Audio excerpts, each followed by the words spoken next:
Hey, kia ora guys, Kristen Harper here, and today I'm with Ariana Paul, the Manukura of Amotai. Kia ora Ariana, how are you? Kia ora, Kristen. Lovely to be here. Thank you for having me. No, thank you for the opportunity. Ariana, what is the number one attribute or skill or thing that's helped you to get to where you are to and I'm going to go back because I've been asking everybody to be, because you become successful, but I think a lot of leaders, it's just really those stepping stones. So what do you think is the number one thing that's helped get you to where you are? Because you've created a pretty amazing network through the Amotai network. We were speaking about that earlier. And what I really loved about being at that last event is the connection, the value that was in the room. So that was a bit long-winded, I know, but could you just talk me through what's helped you get to where you are? Yeah. Well, I think it only dawned on me a few years ago. So I'm just going to tell you a little bit of a story. Yeah. I was running my own business. I had the opportunity to take a group of people out to a site of significance down in Waikato. So it was Rangiriri. Yeah. And the purpose of our going out to Rangiriri was to basically talk about our history with this group of people. And as I was standing on the battle site where, a lot of tragedy happened, it really hit me about the need to carry on and the need, where our ancestors fought for whānau, fought for whenua, fought for, for us to have a better world to live in.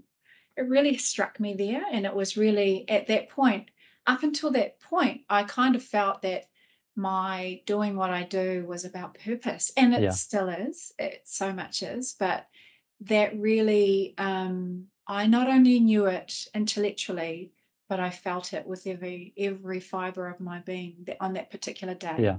And so that's kind of where I've,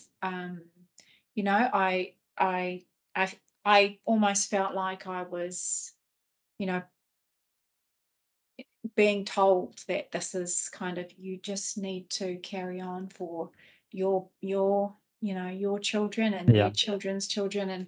And that's what's been the key to, just having the sort of the grit to just get up every time things get hard. Yeah.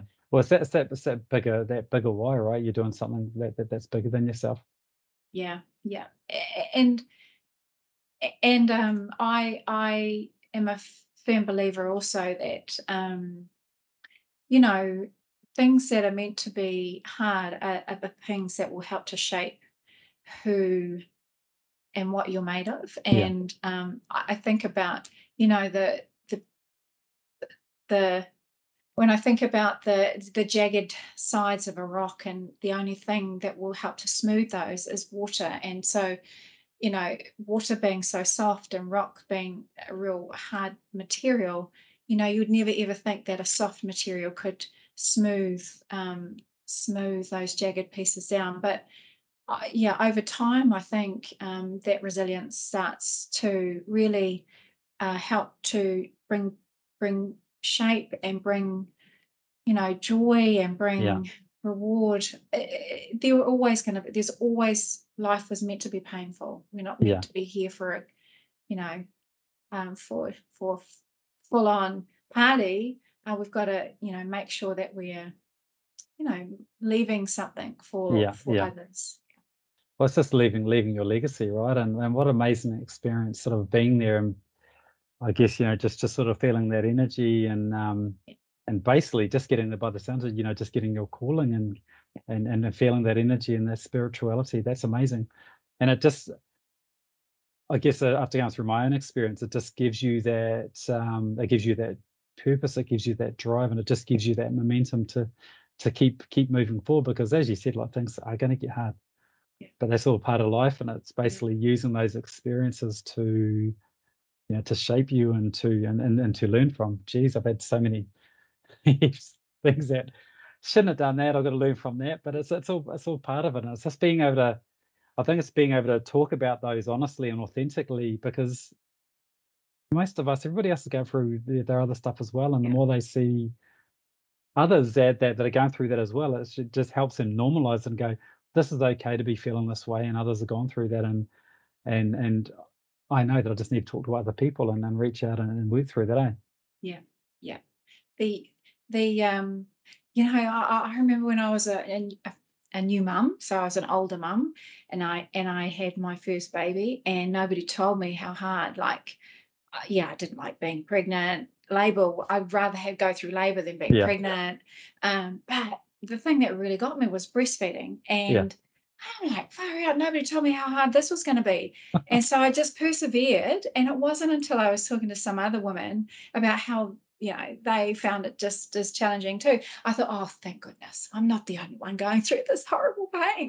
So I think, yeah, that told me again, if you don't share your stories, if you don't uh, open yourself up to kind of, you know, because we have a persona, right? We kind of yeah, think that we've got to be all that in a bag of chips. yeah, And I've really in my 30s, I think I went through that.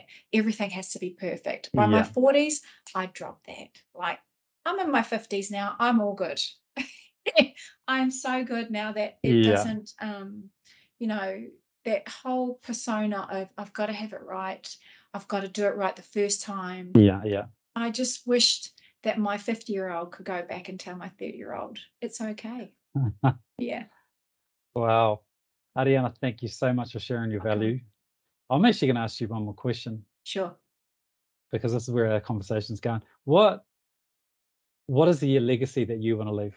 What is the impact that you want to create? Oh gosh. So I've recognized that in all aspects of my mahi, been I've been looking and searching for social justice, Mm, and I guess that's it. That's for our people. That's what I want. I want to be part of that page yeah, in history that says, yeah, there was this little thing that happened back then, yeah. and that person helped. Yeah, from what I see, Ariana, you're already right on those pages right now. Oh, Thank you so much for your time. I really appreciate it. Ngā thank mihi you. nui. Well done.